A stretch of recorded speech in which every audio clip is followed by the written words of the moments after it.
Recording in progress.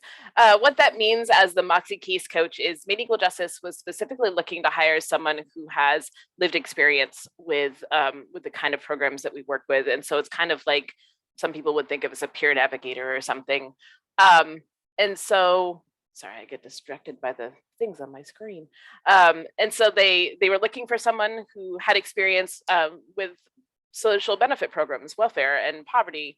And I had just finished my bachelor's degree on the TANF program and was able to go ahead and apply for that job and take on that role. I'm also our training coordinator. And I'll be talking a little bit more about the work that I do at Maine Equal Justice because there's some overlap, I think, between kind of the direct work that I do with clients and a lot of the work that a lot of social workers do working directly one-on-one with individuals. I also have a master's in social work. I went ahead and got that after my bachelor's. Sorry,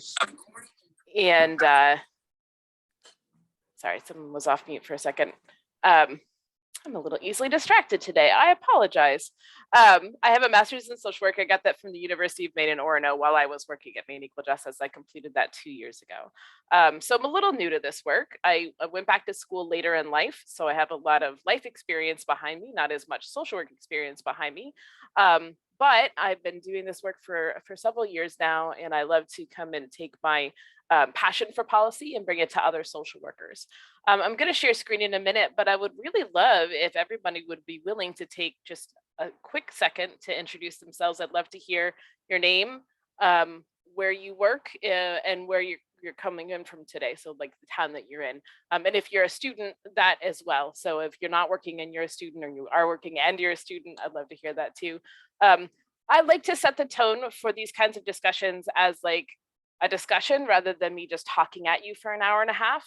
And so I really love to hear from you all and have you introduce yourselves, because it feels to me more like then you'll feel more free to ask me questions and interrupt me as we go along, which I would love to have happen. So Julie, why don't you go ahead and start by introducing yourself, and then we'll get everybody here pretty quickly and then we can move on. Sound good? Awesome. So I'm Julie Shermer. I am actually retired clinical social worker, and now I'm a consultant. I'm a behavioral health and education consultant for a preventive medicine residency program at Maine Medical Center. And I'm here from Falmouth. Awesome. I'm going to call on people. Kate? Hi, I'm Kate Marble. I work at Health Affiliates Maine. I'm the Case Management Program Director, and I'm from Auburn. Awesome. Peter? I'm Peter Lakis. I'm a student at Simmons School of Social Work. My home is Brunswick, and I have a little healthcare practice with my wife, who's an osteopath, and I've been a Rolfer for the Rolfing is what actually brought me here to Maine. So, awesome. And, thank you. Amy. Good afternoon. So I am Amy Morin, and I am with the homeless team, and I work with the VA, and we cover the whole state. So technically I'm at my house right now, teleworking, but we cover the whole state. Cool, thank you. Cassandra? Hello, I'm Cassandra. I am an MSW student at UNE, about to graduate in about a month and a half, and I am currently looking for employment. Remember those days. Sarah? Hi, my name is Sarah Woodman. I am from Rockland, and I work with the VA in the homeless program, and I'm based out of Togus. So glad you guys joined us today. Jody. Hi guys, my name is Jody Hardwick. I'm a clinical social worker with the Togus VA in Augusta, and I am the program coordinator for the spinal cord injury and disorders and brain injury program at VA Maine, and live in the Mid-Coast area. Cool. Thank you. I think next on my screen is Heather. Hi, I also work at Togus. I work on the inpatient psychiatric unit and at the Togus campus, and I'm from the Mid-Coast area as well. Cool. I'm probably going to get this name wrong, but Kartika? Hi there, you are absolutely on it, doggone it. Thank you, Mariah. Kartika Wright. I am a recently retired sexual assault response coordinator for the Maine National Guard. Retired at the end of October last year. So taking a little bit of break to kind of resituate myself and keep my eye out for new heart work. I have a bachelor's in social work, contemplating going back to school for something at 51. And I live just outside Augusta. So I'm really happy to be here, really interested in policy stuff.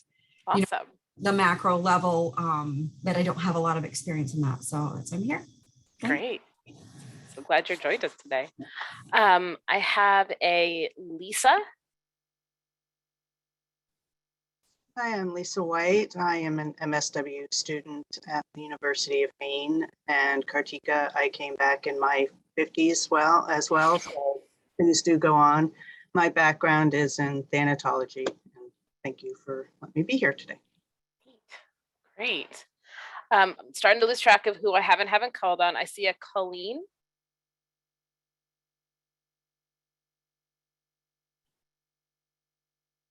Colleen Morrill. All right, I'll move on. Let's see here. There's an Amy's iPhone. Yeah, that's me. This is Amy Tagg. I'm a social worker at the VA. I coordinate a program for veterans with visual impairment. And I'm actually at age 56, I went back to school part-time, pursuing a master's in disability studies. And I'm really interested in shifting into work in the policy and legislative realm when I get done with my master's. That's spectacular. I got a certificate in disability studies at UMaine, and it was one of my favorite things that I did there. I'd love to talk to you about it sometime. Yeah. And there's a really great program run out of there. Anyway, I'd love to tell you about a program that they do sometime. Send me a message. Great. Thanks. And there's someone on the phone that's just a phone number. It's 207-807-8404. So if you can hear me and you want to, we're introducing ourselves, saying where we work or go to school and where we're calling in from. Yes, hi. Can you hear me? I can. Can you hear me? Oh. You know what? I have joined meetings where actually I joined a legislative meeting by Zoom and I couldn't get my phone to work.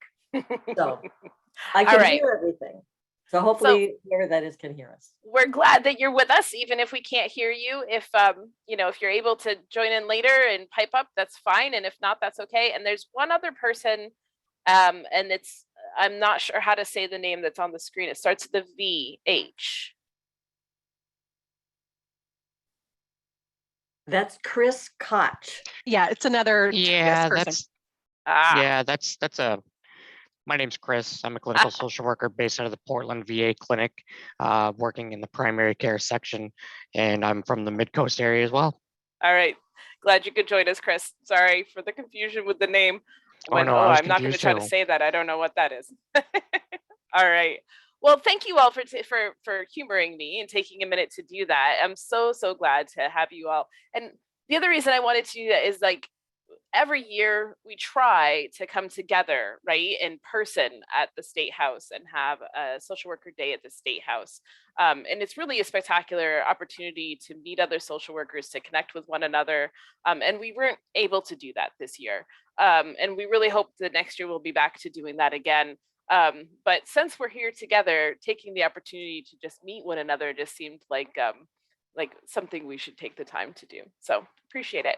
I'm going to go ahead and start sharing my screen, which could take me a second. All right, hopefully you are seeing a slide that says Maine Equal Justice. We are not. Yet. No, because I didn't hit the final button that says share. Now are you seeing it? It's loading on my end. Of course. Anyone seeing my slide? I'm still No. seeing a black screen, Mariah. Oh, goodness. All right, let me stop that and try again. Thank you. And as you're trying, Mariah, there were, I think I picked up 2 people who had not introduced themselves yet. I don't think that Julia Butler or Toshia Everidge introduced themselves. Oh, good. Thank you, Julie, for catching that. Julia, would you share? Hi, this is Julie Joy Butler. I'm a social worker also at the VA. I'm based at the New Portland Clinic, and I work in primary care and also LGBTQ plus veteran advocacy. Thanks. Awesome. Thank you. And Toshia? Hello, Tasha Everidge. I am actually a social worker as well. I am not in the Maine area. I'm actually in Virginia. I am seeking employment, but I volunteer for the Red Cross and American Cancer Society as a policy ambassador. Neat. That's so great. Well, thank you for joining us. That's cool. So it sounds like you probably know more than I do, but I'm glad to have you here anyway. You can correct me if I say anything wrong. Of course, we're going to be talking a lot about Maine today, so it might be a little different. Are my slides showing now? Yes. And when I push the button to make them move, do they move? They yes? sure do. Woohoo! All right. Excellent. So thanks for bearing with me again. So we're going to talk about quite a few things today, but let's start at the basics to make sure that we all have a shared understanding of the words that we're using. Sometimes it's really helpful. Sometimes people get together and they're talking about something and there's confusion. It's just because there's no shared understanding. So what is legislative advocacy? Because that's what we're here to talk about today. So when we talk about it at Maine Equal Justice, at least, we're talking about the efforts of organized people to influence public policy, using persuasion and pressure on governmental authorities. So it's organized as much as possible. It's led by people, and then there's persuasion and pressure used in the right way, right? And then we make change. We make big picture structural change. This is a picture of right after Governor Mills signed legislation that we worked on a couple of years ago to improve the TANF program. And it created a process by which people who receive TANF can ease off of TANF when they start working instead of having that cliff effect where they just lose it automatically. So there's a process where they're able to keep TANF and work and keep the money at the same time. So it's really powerful piece of legislation. And other than the people who have like name tags and the governor, most of the people in this picture are individuals who received TANF or had recently received TANF who came and joined us in our work and made that happen. Which is pretty spectacular. That's one of the things I think about the most when I think about legislative advocacy is how do we, as everyday people, make these changes happen. And so it's people raising their voices together to solve problems in their communities. It's communities taking direct action to change laws, participation of those most impacted, so participating in the decisions that affect their lives. Again, these are individuals mostly who are receiving TANF, or like I said, had recently received TANF. And so that change has real direct impact on their lives and the way that they're able to meet their needs. And then why does it matter to social work? Well, we all know this, but just to kind of go over it again and make sure that we're on the same page, public policy is really intertwined in the work that we do. There are rules that govern how we're able to do our work, how we get paid to do our work, how we bill for our work, who we get to help, how we get to help them, when we get to help them, all of those things. And those things are set in place by policymakers. Policymakers who are doing the very best that they can and usually have good intentions, but may not have the experience and the everyday interaction with the work that that's really needed, that we have, and that's really needed to make these rules actually make sense and make them actually help people the best they can. So it's in the best interest of social workers to be engaged in this process, because it does really govern our profession to a large extent. And I'm talking about like governmental legislative policy, but this is also the case when you think about the policies in the agency that you work in and the policies in your town. I serve on my school committee. The policies that govern my children's education are just as important to me. Every piece of our lives and the way that we interact together as a society, there have to be rules in place, and they're put in place by policymakers. So it's really important that we have a voice in this and that we share our experience and our expertise in this process. And then also, as far as thinking about our clients and the way that we serve them, and not just the way that we serve them, but the way that their lives depend on these policies. Many of our clients depend on services and programs that are governed by the legislature, that are set in motion in Augusta or in DC, and that have just so much impact on especially people who a lot of us work with at-risk populations, and those people in particular, so many aspects of their lives and so many aspects of the way that they get the help that they need really is set up to start by lawmakers. And so again, so important that we're part of this process. And then lastly, the code of ethics tells us that we have to. So we all learned about this in school. We've all been told this, and I know that we pretty regularly look at our code of ethics in various different trainings and different things. But thinking about the code of ethics does tell us that we have to engage in political action that seeks to ensure that all people have equal access to resources, employment, services, et cetera, et cetera. It is there in black and white. So, why should social workers be involved? Because we're told that it is part of the work that we do to be involved in policy. So before we get too deep into what we're going to talk about today, as far as like big picture policy, I want to just introduce where I work and what I do, just so that you kind of have a sense of where I'm coming from today. So Maine Equal Justice is the organization I work for. We're a nonprofit civil legal aid and economic justice organization. So we do direct work with individuals through the realm of civil legal aid. I know it's weird that I'm a social worker and I work with lawyers. I think it's weird too, but it works. And then economic justice in the realm of policy work. So I work with lawyers and lobbyists. And we help people on an individual level, but we also take a look at the kinds of issues that are coming to us, and we help make systemic change based on what we're seeing from the people that we work with individually. So we work to increase economic security, opportunity, and equity for all people in Maine. So we're really focused on public policy around poverty work, and how the state runs programs that are meant to help people and provide a safety net. So that's where I'm coming from today. And I tell you all that just so that, again, you have a sense of where I'm coming from today, and so that you can be thinking, like, that's not really the realm that I'm interested in, but what she's saying kind of translates to the work I'm interested in this way, or, hey, that's stuff that actually does cross over with the work that I do, and I am interested in the policy work she's talking about. Now, Maine Equal Justice does this through a variety of different ways.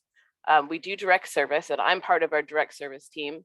And again, when I talk about, I think a lot of how, not all social workers are policymakers, or, most social workers, I doubt very many people here at all, are people who consider themselves to be, I do policy work. Most of us work directly with people. And so I'd love to talk about the way that I'm able to work directly with people and also be a policy social worker at the same time, in order to try to give people an idea about how they can do that too. So we do direct work with clients. We do impact litigation, which means every once in a while we'll sue the state when they're not doing something the way they're supposed to. We do public policy advocacy. We're going to talk about some of the legislation that we've passed or are working on passing.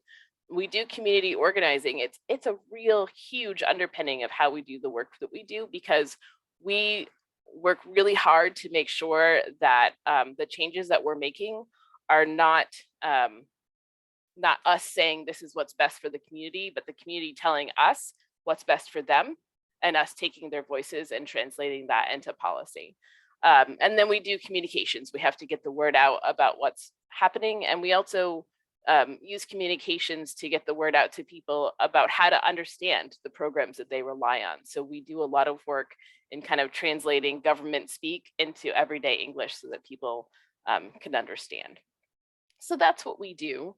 And then a big piece of how we do this too is we figure out what is the strategy that we need to be working on here to make this change happen. So we identify a systemic issue. We sit down and we think about like what is the solution, and then we think about what strategy is the best to make it happen. And it's not always changing the law.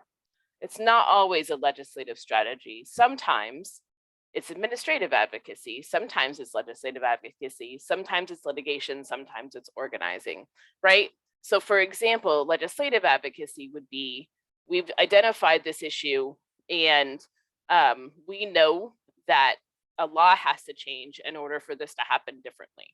So the government entity in charge of this issue is saying we can't do things differently. We need a law to change. We're following the law. So then it's legislative advocacy. We need a law change, right?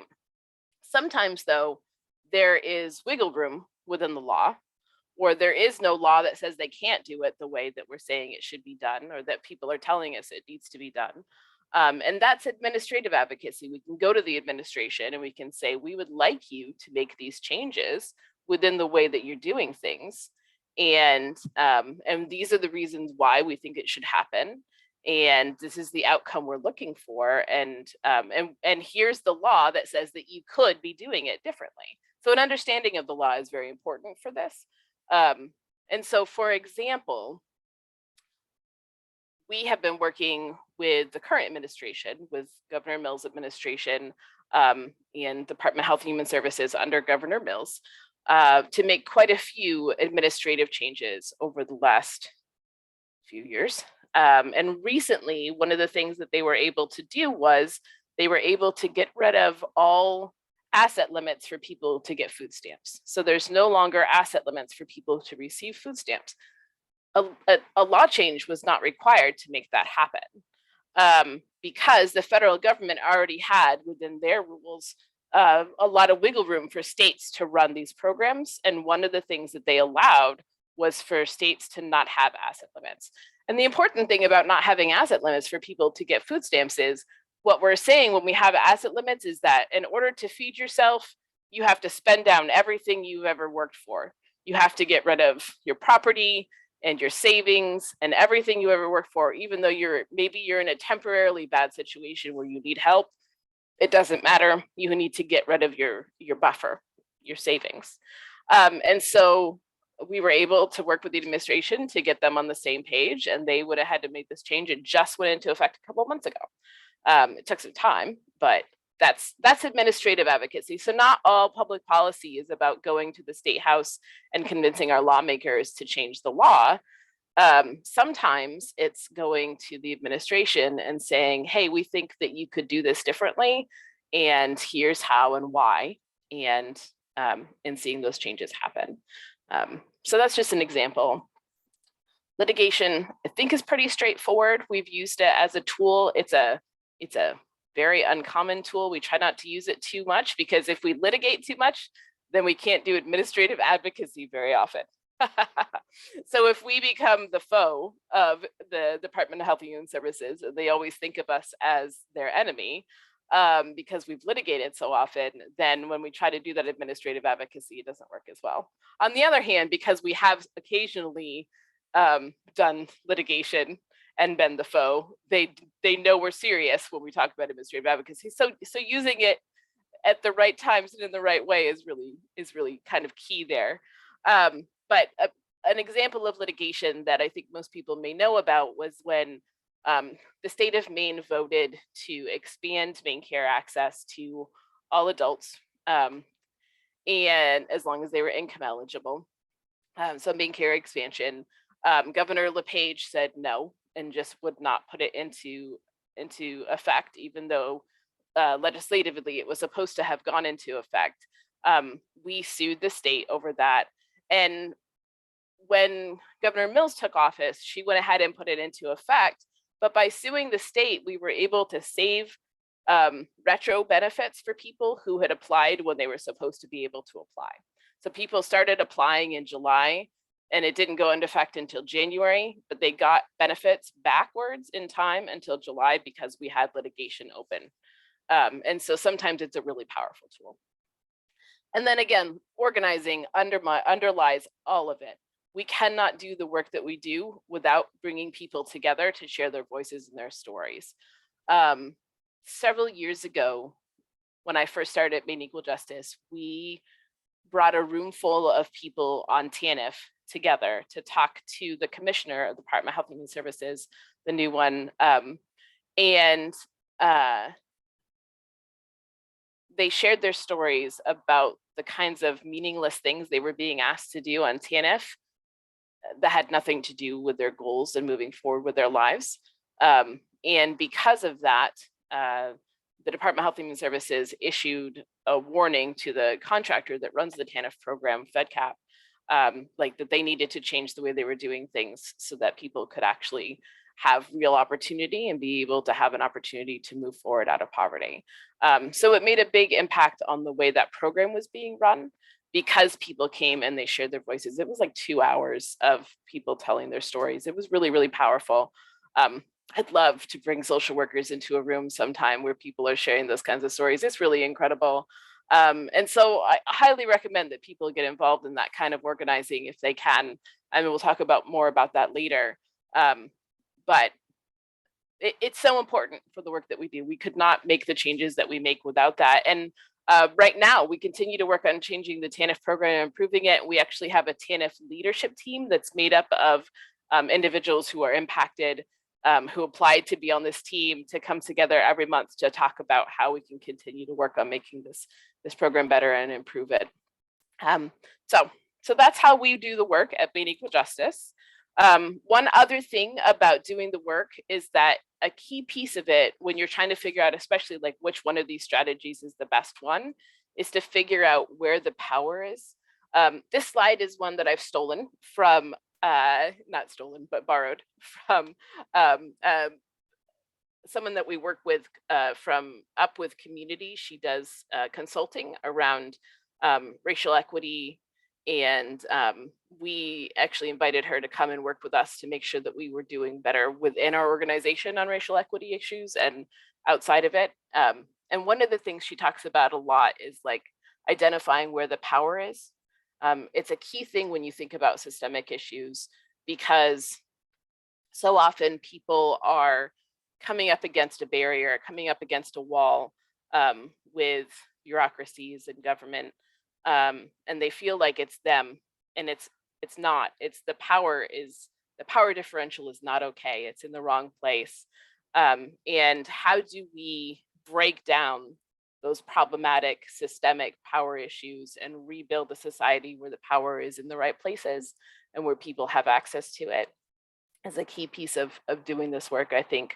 And I think, to me, that's one of the biggest things that legislative advocacy is about, especially when we talk about systemic issues, is about identifying problems where power is now and figuring out how we change things so that power is redistributed, so that it's where it's supposed to be, and people have access to it in different ways. All right. So digging into the meat of how this all happens, we're going to do real quick kind of a Maine Civics 101, like how does the laws get made in Maine, and how does that actually work? And I also want to I'm going to send some resources to Chris when this is over so that he can send those out to everyone who shared their emails in the chat. So there's going to be some additional resources that are like PDFs when this is done as well. It's hard to share those in a slideshow. So you'll have access to those when we're done. The Maine legislature. So Maine has a citizen legislature, something that not everybody really thinks about. But the people that represent us in Augusta are our neighbors. They're people who live and work in our communities. They are not professional lawmakers. And there's a bunch of numbers on this slide. You can read them for yourself. But the point of this particular slide is about the fact that the people who do this work decided to serve our state by doing this work, which is spectacular, but they are not experts in everything that the law has to be expert in. They're just people, and they're awesome people, but they can't do the work that they have to do without input from us. Every time that I've talked to a lawmaker about legislation, usually they're really grateful, actually, because they're not experts in everything. And hopefully they've got a fairly good grasp of what goes on in the committee that they're on. But even then, sometimes they're not experts. My local legislator serves on the I think she serves in the agricultural committee, but she works at Pat's Pizza, and as like at a telecom place. So anyway, so what she does is very different than what she's doing there. And so she needs to hear from people who do have expertise to make the best decisions that she can. So when we can send legislators information, when we can tell them stories, it's really, really powerful, and it's really, really helpful. The other piece to think about when you think about this is that, for example, each House member represents about 8,797 people. That means that your House representative very well would be happy to get to know you and have coffee regularly and be your friend, because they're not representing, 10,000 people. Well, I guess close, but it's a reasonable number of people. Like, that's a big city. They're just your neighbors, and so cultivating those relationships is really important when we want to think about how to make this kind of stuff happen. Like, cultivating a relationship with your House of Representative or your state senator is a vital thing to do. My state senator serves on my school board with me, so I see him pretty regularly. But there's another state senator from the next town over who serves on Health and Human Services Committee in Augusta, which is where most of Maine Equal Justice's work ends up happening. And whenever I need something, I Facebook message him and he responds. So these are just, like I said, they're just people. They're our friends. They're our neighbors. We're a small state. We have access to our representatives that's unprecedented in most of the country. Most people don't have the kind of access that we do, because most representatives are serving much larger populations, and they're often professionals who do this all the time. So Maine has term limits. So you can only serve 4 terms before you have to either go to the other. So you could serve 4 terms as a House, and then for 4 terms in the Senate, or you have to serve 4 terms and you're done. So you can't continue to hold that seat over and over and over again for your whole life. So it's not a profession. It's something we do to serve, right? So anyway, I guess I don't have to belabor the point, but the point is that they're our friends. I share this picture. It's a story that I like to tell. This is my state House rep, Michelle Dunphy. And several years ago, I was in Augusta for a Maine Equal Justice Advocacy Day at the State House before I worked for Maine Equal Justice. And we were all trying to find our representatives, and no one could find theirs to talk to them. And I sent her a text and I said, "We're here and we'd love to talk to a state representative if you have some time." And 5 minutes later, she came out of session and talked with us, and she said she was so excited we were there, and that the State House is our house, and she loves it when people come and talk to her. So anyway, this is the kind of example. Of course, she's incredible, but not everybody has an incredible state representative. I do. Most people do, actually. If you find out who yours is and get to know them, there's a good chance they're pretty incredible too. Not everybody would have done this, but she did, and many would. Just kind of have that, I'm so glad you're here, let's have a chat. So, all right. How do things happen in Augusta with these legislators? So our legislature is also part-time. So they're part-time, and they're a citizen legislature. So they serve on a 2-year calendar. The first session of those 2 years, they get elected in November. The first session starts at like late December, early January. It's long. It goes through June usually. Actually, it really goes into July. They're never done on time, but it's supposed to be through June. And that's when most of the work is supposed to happen. So that's when ideas happen. When you could come to your legislator and say, hey, I really think that this change needs to happen. Can you put in a bill? Because that's the long session. That's when the new things are supposed to be done. The short session, which is the second of the 2 years, is only supposed to be January through April, and it's only supposed to be things that couldn't be finished in the first section or emergency legislation. So it's not supposed to be where the new ideas happen. So that's where we are right now, is in the short session. And so if you're thinking about something that you'd like to talk to someone about getting done, the time to do it is before this coming December, because that's going to be when the long session is. And so they have to have their ideas for bills in by a certain date. It's called cloture. And I think it's in mid-December. I think it might be January, but there's a date for cloture. It's different every year, so I can't tell you exactly what it is. But they come up with an idea for legislation. They submit the idea by a certain date. And so then you can't go back in later after that and come up with a new idea. But often those bills, those idea bills that they put in by cloture, are just pretty like amorphous idea bills. So different things could be added into them, or they could be kind of refined before they actually come out later on in the session. And then think of what else to say here. So one of the pieces of literature that I'm going to be sharing when this is all over is a really it's like a 6-page legislative advocacy calendar, and it does go through, this is when things happen in the first session, this is when things happen in the short session. So if you are interested in getting involved and trying to get something done, it's a really great piece of data to have to figure out like when is it that you talk to people. I actually find that one of the best times to talk to legislators is this summer when they're running for office. So people who are going to be running and get elected in November are going to be really interested in talking to you and really excited about making things happen in Augusta coming up this coming year. And so that's a great time to like meet with them and connect with them and talk about things that you'd like to see done. So the idea is that first piece that happens that has to be in by cloture. And then the legislator kind of refines the idea. They find sponsors.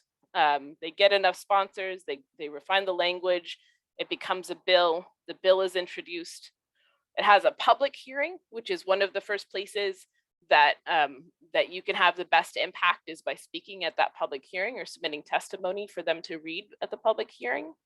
So then it goes to the House or the Senate with a committee report. So the public hearing happens at the committee that it's assigned to. Whatever they report out, it goes to whoever the sponsor is. So let's say it's a senator who sponsored this bill, it goes first to the Senate. And then after it's passed both after that, it goes to the governor to be signed, it becomes a law, and then there's rulemaking implementation. So the places to have the impact are at the idea point, the public hearing point, and then the rulemaking implementation point. because once it's passed and it's a law, there's still a piece where that has to be interpreted into everyday rules. And that's also a really important piece of how this happens. And so sometimes laws are passed that don't get implemented in the ways that we actually wanted and intended when we passed them. And so there's also a point for public comment on the rulemaking. And then that's an important thing to remember. So yeah, people feel like, oh, the governor signed it and it's all over now, but there is definitely more work to be done after that. So this summer is when you kind of follow your bills and see what happened and what rulemaking happens. And then this is just a screenshot of the website, legislature.maine.gov. So you put in the LD number if you know it into that slot there that's circled in red. If you don't know it, but you know some of the words, you can put them in here. I never have any luck finding my bills this way. I usually have to know what the LD number is in order to find a bill, but you can. It's not the best database in the world, so it doesn't spit out what you're looking for. And so yeah, so there's some options there for finding a bill. I just recommend that people go to this website if they're interested and play around with it, or the next time you hear in the news somebody say a bill number, go to this website and search for it and see what it really has to say, because it might be different than what you kind of think from the way the news reports about it. And then once you've found it, this is what's going to come up, and the text is in this PDF printed document. And then the fiscal note, which is how much will this cost, is there in the other document. So I'm going to stop there for a few minutes. Julie's going to talk for a minute, but before we hand it over to Julie, are there questions? Are there things that people want to add to what I've said? Things, experiences you've had doing this in the past? I've seen a lot of head nodding. Are there people who want to share anything or ask me anything? Feel free to unmute yourself as well, folks. Peter. Thanks so much. This has been great so far. Just a quick question. You mentioned that in session, there's people can stuff stuff into bills, and I'm wondering if in the Maine legislature is it like federal legislature where you'll get crazy pork stuffed into bills here, or is not really? Is that, no, okay. No, not nearly as often. Usually what ends up happening is that, like, so what I'm thinking is like the idea is kind of amorphous, and then people get together and talk about what that really needs to be refined to. And so then it comes out as a bill, but it can be amended in committee as well. And so the committee can tack on amendments that aren't necessarily what everyone was hoping for when they put it out there. We had a bill this session that like we had a pretty clear idea of what we wanted. The committee kind of came back with like a completely different, hey, we'll just make this a study, which is always fun. That happened actually, that's a very clear example. A few years ago, we were trying to pass dental care for adults in Maine Care, which now has passed, but this is the year before that happened. I know. Yes, Kate, I agree. Very exciting. But the year before, when we failed, we had the bill, and they in the end took everything out about making it an actual benefit and changed the whole thing so that it was just a study that was going to happen about including dental for adults and cost savings and how much it would cost and what the benefits would be, which didn't really need to be studied because we all knew. It was just a way to delay and not have to take that vote, because they were pretty sure that that it would look bad politically. That happens sometimes. That can be problematic. Something that often happens is that the committee members will have talked behind the scenes to the rest of their party and know that other party leaders aren't going to support the bill, or that the governor is going to veto it even if they pass it. And rather than have the political mess of passing a bill and having the governor veto it, they just kill it. That happens. So there's all sorts of stuff that happens behind the scenes, but it's not like that that kind of thing when you think about DC, where it's something completely unrelated gets shoved into a bill that's not about it at all. Okay. Thank you. Yeah. Any other questions? Just a comment. This is so helpful. I wish I'd had it years ago.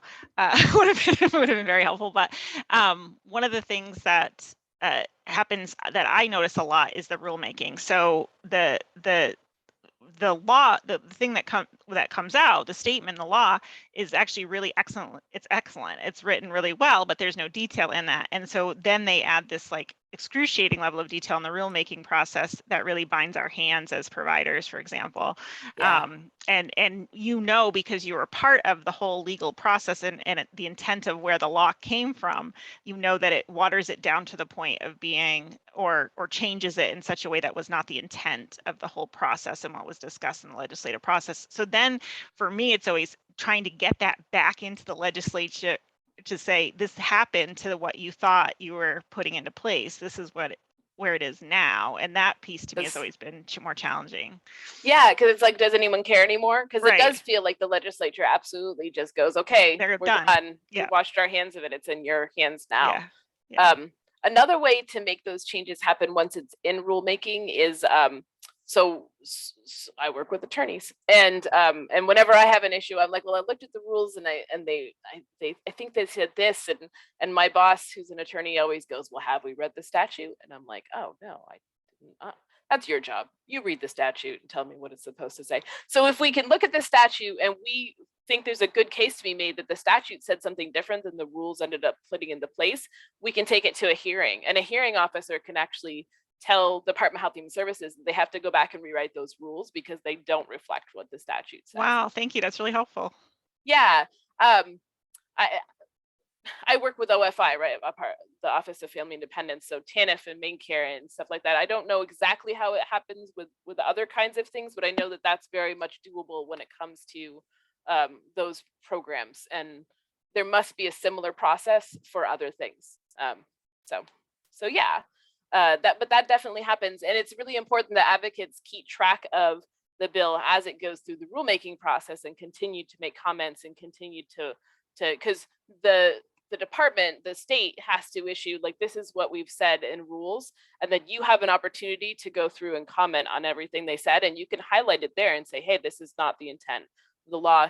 And they actually are by law required to issue a response to every comment that's issued on the rulemaking. So that's one of the reasons why government takes so long to do everything, but it's also a really important and good reason why it takes so long to do everything, because there are a lot of steps where people can weigh in and say, hey, you need to stop. This is not what was meant to happen. Anything else? This is great. I don't see anything in the chat either, Mariah. I appreciate it. So Julie, I'm going to move forward to the next slide and hand it over to you. This is all of us at the policy committee talking to Senator King's office. Yeah. Yeah, and that was a fun meeting. Good day. So we met with him. God, it was about mental health. There's a Mental Health Act. The Mental Health, I think it just might be the Mental Health Act, which is stuck in Congress on the federal level. And we met with him, wanting him to be in support and be a co-sponsor of it. And the people who showed up, which you see, I think all of us, told our stories about the importance of mental health parity, the importance of mental health of social workers, changing the Social Security code so that social workers can bill for health and behavioral codes. Peter, you probably would like that. Helping people get better and not have to give them a mental health diagnosis. And in primary care, that's a huge, huge thing. So at the end of the 10-minute meeting, he said to his staffer, hey, is there any reason why we shouldn't do this? And so he said, yes, we're going to co-sponsor it. So that we were feeling pretty good after that, but realized that he still hasn't done it. He still hasn't put his name on it. And his backup was, well, we need to have a Republican, someone who is more on the other side, even though he's independent, he goes with the Democratic caucus. We want someone from the other side to also co-sponsor it. So it's not just so heavily Democrat or liberal. So we're still working with his office. But most of the work of our policy committee is on a state level. So if you want to go to the next series, and I just have three slides to kind of orient us and recognize that in my early career, I actually worked outside of Washington, DC as a healthcare planner. And so I was a policy person. And I was making all of these recommendations that I thought were kind of bogus because I really didn't know what I was talking about. And I had no stories, I had no clinical sense.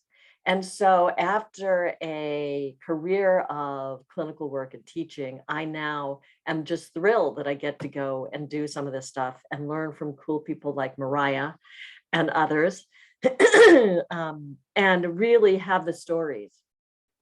And so all of you, I was hearing a lot of people from TOGUS, I was hearing about disabilities, I was hearing of all of these different areas of expertise that you have, which are so the legislature just eats up and needs. So they need those clinical stories.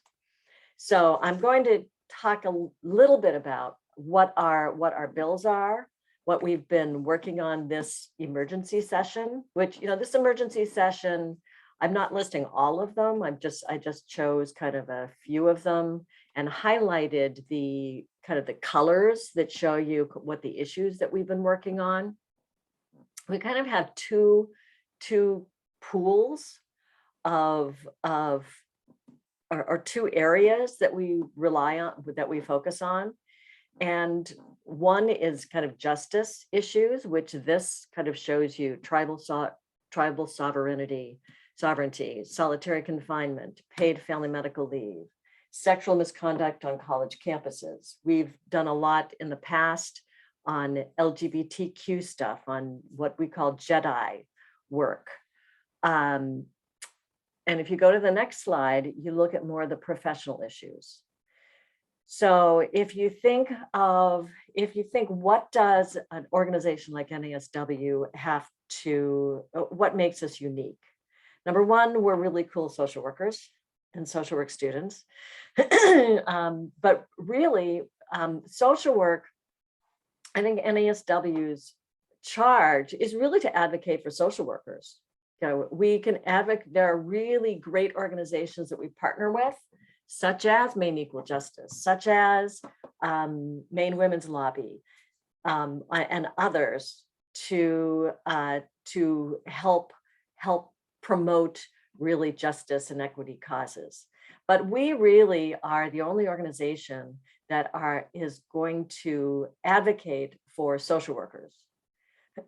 So here are kind of the themes that we have been working on.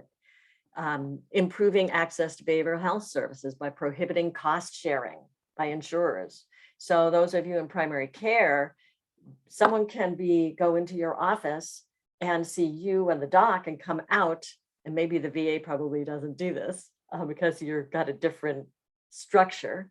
But say at family medicine, where I worked for years, they could come out with 2 copays that day, one for the doc and one for the behavioral health provider. So that bill is to prevent cost sharing, copays, deductibles for behavioral health. The second one, or no, I'm gonna do the third one on the interstate compact. Counseling compact is really important because particularly during COVID, if I am seeing someone in Portland and that person goes to school in New Hampshire, I would need to go get my license and credentialed in New Hampshire. So this compact allows for it, actually this is for counselors, not for social workers, but it allows for that flexibility. If you're licensed in, say Maine, and New Hampshire is part of the compact, you can still see patients in New Hampshire who live in New Hampshire and whose insurance is based in New Hampshire.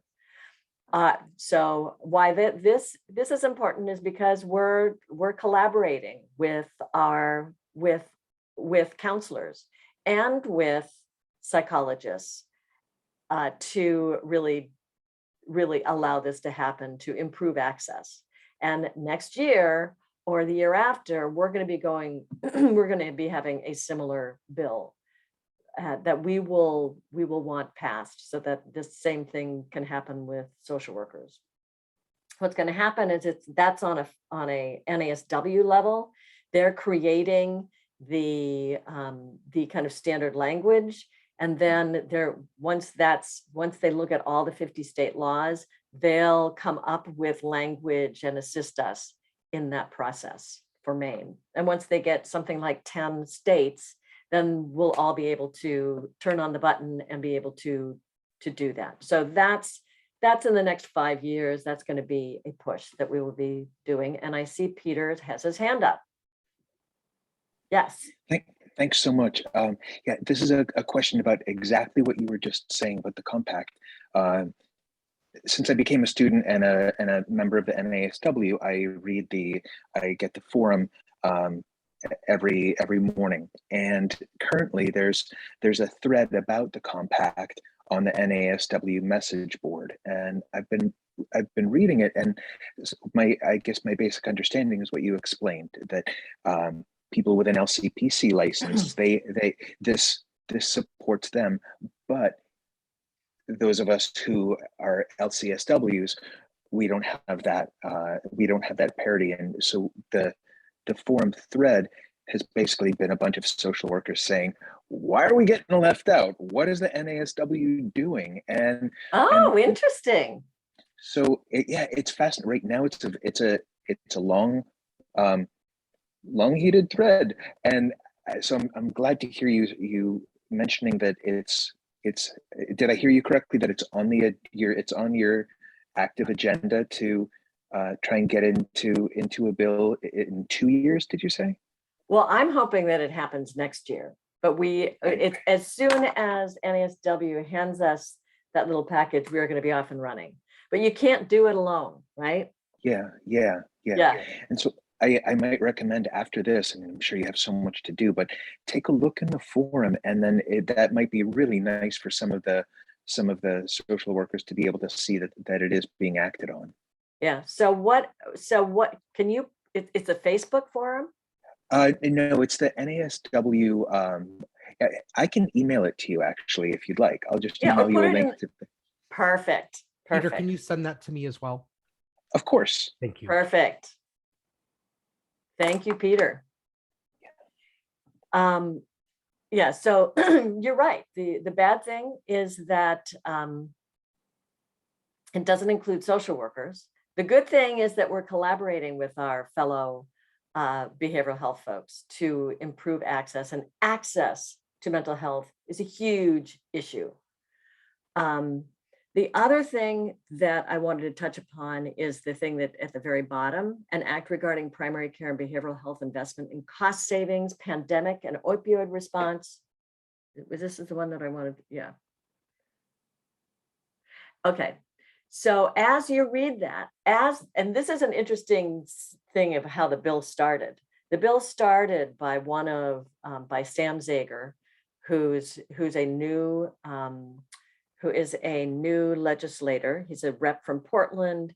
He's a primary care physician who said how the bill was initially written was to increase by 5% primary care and behavioral health services over a certain period of time to have them capture more of the healthcare dollars being spent in Maine.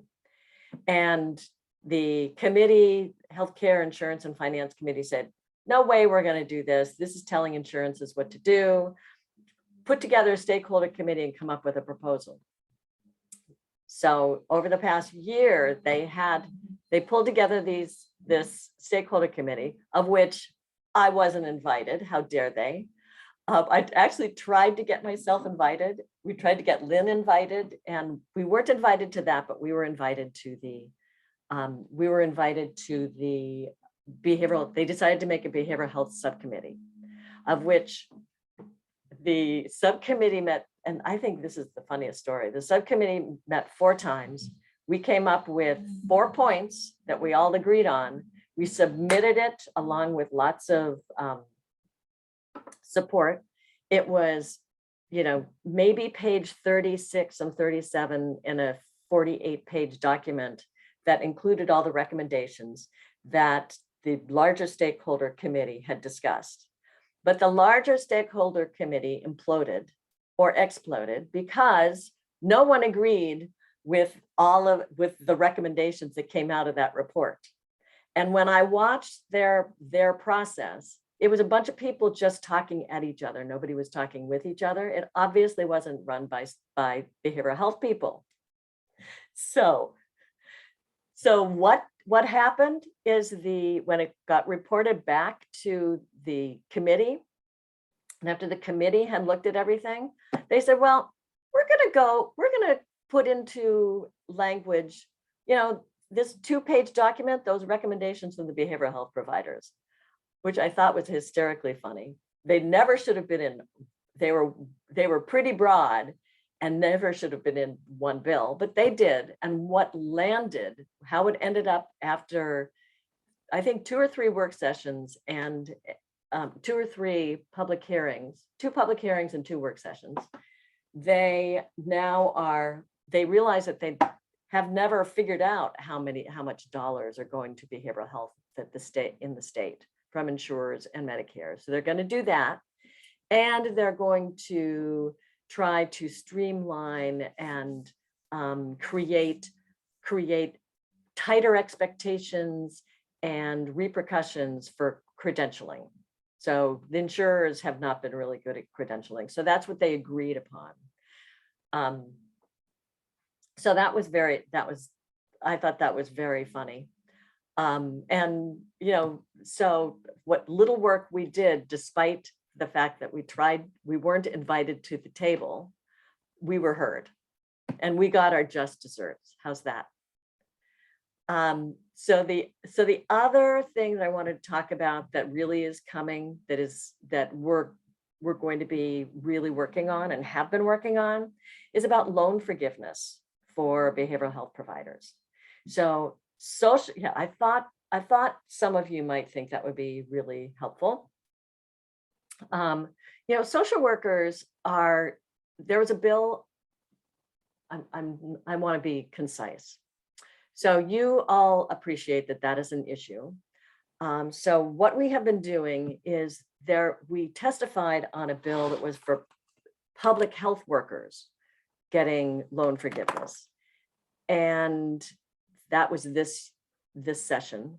And there was other public health workers, that protects the safety of our communities. Well, I think social workers, all of you who work with homeless, you know that we are public health workers. We protect the safety.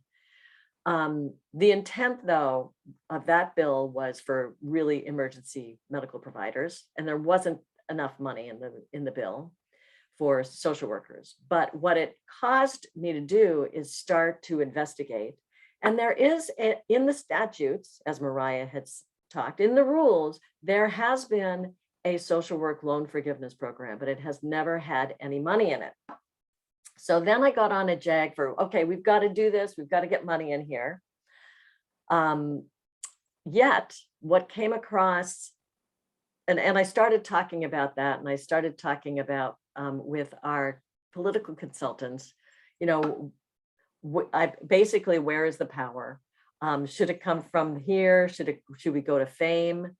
And then at the same time, synchronistically, across Lynn Stanley's desk came this message from someone in Tennessee saying, hey, did you guys know about this HRSA grant? If you get it in by April, There's a HRSA grant that's providing up to $25 million over a 4-year period of time, 25 million each, funding for up to 50 states for behavioral health loan forgiveness. So I figured out where to send it. I sent it to Nicole Breton, Office for Rural Health. And she never got back to me. I sent her a few phone calls and emails, and she never reached out. So I thought, oh, well, it's never going anywhere. I tried. Yet 2 weeks ago, Chris gets a letter from Nicole, an email from Nicole saying, hey, we want your letter about this proposal. It's due in April. So hopefully it's well written. Hopefully we will be one of those 50 states who get this. So we're hoping to hear in a couple months that by September 22nd, September of this year, we will have my guess is going to be 500,000 per year for a 4-year period of time, which isn't a huge amount, but it's a start. So that's one thing. And then it can be ongoing for that's 4 years. And then you've got to do matching stuff in the future if you want to go for these grants. 500,000 isn't enough. And actually, I would love to open this up. I'm going to put in the chat. We're collecting stories about social work loans. So I'm going to put that in the chat so that you can forward on to your friends and neighbors and countrymen, your fellow students, about what the implications are for you if there was a loan forgiveness program. We need your stories. We're collecting pictures.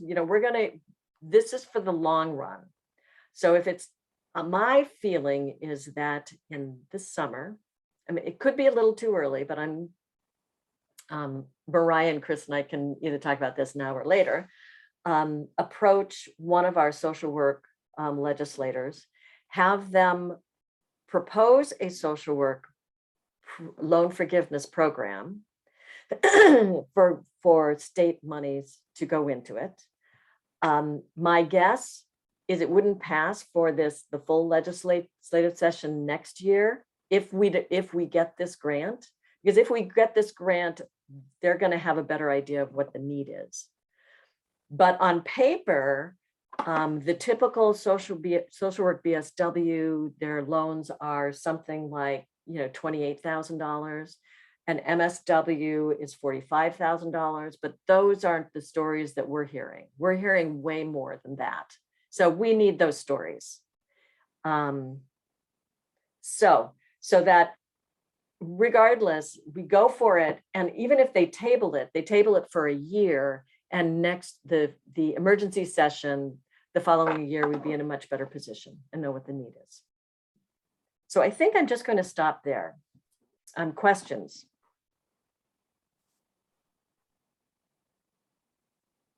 I'm going to take it back over, Julie, because we are running out of time, and I do want to save a little bit of time for questions at the end, and I have a little bit more I want to make sure I can get to. So, but anyone who wants to join our policy committee could join us at any time.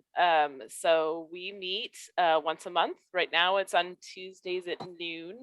We're thinking about maybe changing that time, but if you're interested in policy work, that could be a way that you could get involved, especially with NASW. So what role do social workers play in all of this? Couple of things to think about as you think about doing this work is it's important to understand the legislature and power. We talked about that a bit. It's important to work with community partners. Julie talked about that a little bit. I talked about it a little bit. I'm going to share a slide a little bit later that has a bunch of community partners you could think about partnering with. It's important to lift up the experience of people with lived experience. Those stories are just super powerful and so helpful. And also it's really vital for the individuals themselves sometimes to have the opportunities to share those stories. And it's important to make sure that when you're doing this work, and especially if you're working with people who are impacted, to make sure you're doing it from a trauma-aware lens. So when we're talking about asking people to share stories about traumatic experiences or traumatic parts of their lives, I mean, I guess I don't really need to tell you this to you guys as social workers, but it's really so important to make sure that you're remembering that there's things that you know, that they're coming with that are traumatic and that they might need some space for holding after that work is done, and to make sure that their permission is asked, you know, before to make sure we're asking them to do that work in a trauma-informed sort of a way, and if they're not able to do that, to understand and move on. So I'd like to talk about, you know, how I do policy work as someone who works directly with people. So people contact me in Equal Justice and they say things like, my food stamps ended and I don't know why, or I'm on TANF and I'm trying to get help to go to school, but they keep telling me that I should go work at Walmart. You know, that kind of stuff. And what I'm able to do is advocate for them with the state and say like, hey, the rules of this program say this, and it looks to me like this person should be able to get access to this benefit or to be able to do this instead. And can you let me know why? Appeal if necessary, those types of things. So that's my role at Maine Equal Justice. But we do this public policy piece, which is quite a bit different in many ways. So what do those things have to do with one another? And how can you guys learn a little bit maybe about how you can do public policy work from how I'm able to do it. So for me, I'm a little lucky because it's all within one building, right? So I'm able to take what I'm learning from my clients and go right over to our policy team the next day and say, hey, I keep seeing this issue. It keeps coming up over and over and over again. And I think we need to figure out a way to address it. And not everybody has that access, right? But there's a lot of organizations that do this work. And so maybe you can be looking for those systemic things and then finding a place that works on those kinds of issues and taking what you've learned to those places, which again, would love to be able to hear from people with the direct experience and expertise. So some of the things that I keep in mind as I'm working with clients is I'm looking for systemic issues. I'm taking those issues to our policy team, working with them to think of ways to address them. And then also for the policy team, so I attend our policy meetings because it's also important. I have a good sense of how these policies that we work on will play out in people's lives. And I'm able to see unintended consequences of policies that could be created that maybe some other people in the policy team who don't live and breathe it the way I do, you know, didn't even think of. And so sometimes we're working on a thing and people say, well, I think we should do it this way. And I say, well, I have something to say to that. I'm really concerned that it'll happen like this. And so again, that expertise of doing this work with people who live these lives is a really important part of that. And then I also talk with my clients about the systemic nature of the kinds of issues that they deal with. So I'm not a clinician. I'm not a therapist. I'm an advocate. I work with people through kind of distinct issues. But at the same time, while I'm working with them on these things, I'm always thinking as a social worker, how can I show them their strengths? How can I draw that out? How can I help them to be in a more stable position moving forward so that this doesn't happen to them again? And how can I give them the tools to be able to address it themselves if it does in the future? And so one of the ways that I do that is by helping people understand that the issues that they're coming up against in many of these situations are systemic. It's not about them. It's not a personal feeling. Because so often when you're living in poverty, which is the work that I do, and you're coming up against this stuff all the time, it does end up feeling like a personal feeling. It feels like you've done something horribly wrong. And society tells us when we live in poverty that we've done something horribly wrong, that there's something wrong with us. And so by being able to identify the systemic nature of these issues, I'm able to help people really kind of take themselves out of the equation, look at it, take a step back and see like, this is not about me. And it doesn't have to be internalized the way that I've been internalizing it.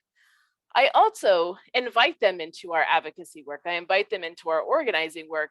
because I know what a difference it can make for people to be able to take part in that kind of change making and stop seeing themselves as a victim of the system and start seeing themselves as a change maker, right? I think that's a really powerful tool that we have as social workers of inviting people in to work where, especially when we're talking with someone who's dealing with something that's not an intrinsic thing, right? Like it's not about them. They haven't done anything wrong. And so we're talking with someone who's dealing with an issue that's outside of themselves, but they're internalizing it, helping them step outside of that and see how to become a change maker and see themselves differently can be a really powerful tool. So I like to encourage other social workers to think about ways that they can do that. Think about ways that you can help your clients get involved in this kind of work and be part of making change.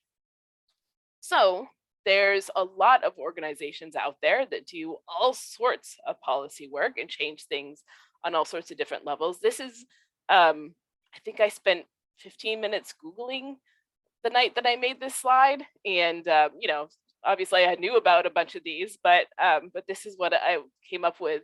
And there's a lot more. So this is kind of like a starting point. And all of these organizations work with people in the way that I've been talking about, where they partner with people who are impacted by the issues that they're working on. And they want to collect stories and they want to bring people into that work. So if you're ever working with somebody and you think, wow, this person's fired up, and how do I help them channel that into something productive and then you know, have it change their lives? These are kind of some of the organizations that they could get involved in. So I want to talk just briefly about what we're doing at Maine Equal Justice this year. We've got 2 bills that I kind of wanted to highlight, doing other things besides this.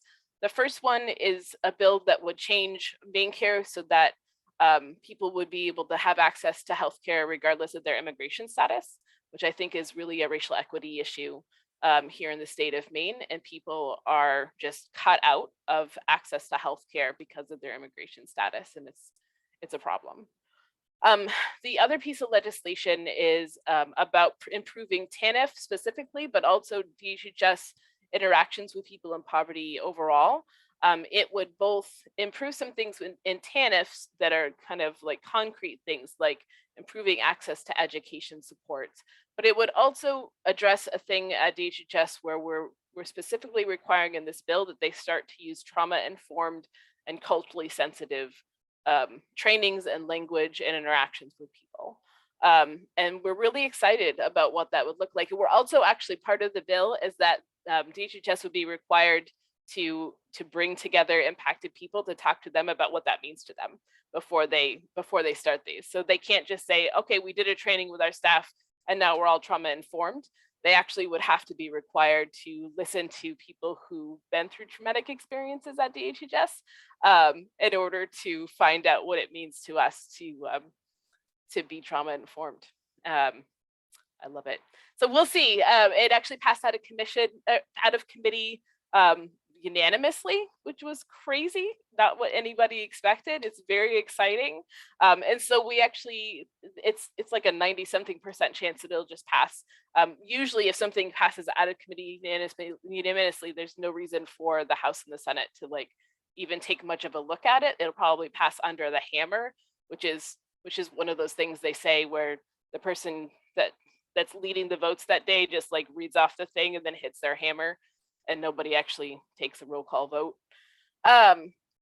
So anyway, so there's some of our things that we're working on.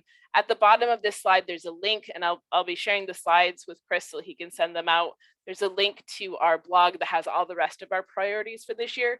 Some bills are our own, like we kind of had the idea and worked with a lawmaker, and others are things that somebody else was working on and that we joined them. These ones are kind of our bills. These are things that we've done recently. So things to get excited about. When you think about what does Maine Equal Justice do, if you ever have a client you want to connect to us, like this is kind of some of the work that we do. It's really around Maine Care for All, dental care as healthcare, increasing access to benefits so that people can actually move out of poverty. Those are the things that keep me getting up in the morning. And then the other piece that we've been working on lately is around racial equity and advancing equity for all Maine people and not just not just some. So we really do ask people to join us in that work, send people to us, connect people to us. And so this is part of our close to every training that we do, just an invitation to come and join us in our work, whether it's yourself or whether it's a client that you're working with that you think, wow, this person should be connected. So that is all that I have to share. I'm going to ask Chris to talk in a minute, just a little bit about what he envisions for kind of NASW moving forward, but I'm going to stop sharing my screen so I can see all your faces, because I love seeing people's faces. And does anyone have any closing questions or things before we're done? I'm sorry, we have 4 minutes left. I talk too much. All right. Chris, do you want to go ahead and stop the recording in case people have anything they want to share? All right.